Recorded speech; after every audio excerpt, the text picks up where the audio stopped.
கொஞ்சம் தெளிவாக நல்லா நீட்டாக புரிகிற மாதிரி பொறுமையாக சொல்லுங்கள். வணக்கம். நாங்கள் ரொம்ப பழங்குடியிலேருந்து பேசுகிறோம். வீடு வசதி இல்லாதவங்க ரொம்ப கஷ்டப்படுறோம். எங்களுக்கு வீடு வசதி வேணும், இடம் வேணும். இந்த இடம் தான் வேணும்னு சொல்லி கஷ்டப்பட்டு வந்திருக்கோம். எங்களை நம்பி 200 பேர் நிற்கிறாங்க. 200 பேர்த்துக்கு ஆதார் கார்டு இருக்குது. ஆதார் கார்டு செக் பண்ணிக்க எங்களுக்கு வீடு வசதி இல்லை. எங்களுக்கு வீடு வேணும்.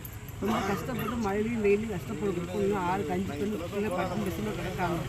எங்களுக்கு உதவி பண்ணுங்க. கஷ்டப்பட்டு நீங்களே எங்களுக்கு நல்ல வழி சொல்லணும். உங்களுக்கு வீடு எந்த அளவுக்கு உங்களுக்கு வேணும்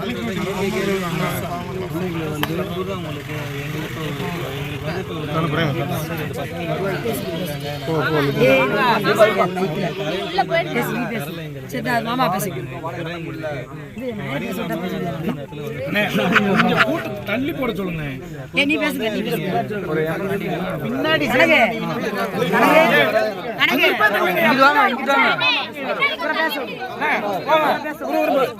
வீடு கொஞ்சம் முன்னாடி போங்களேன் சொல்றேன். முன்னாடி போங்க டக்கு டக்குன்னு.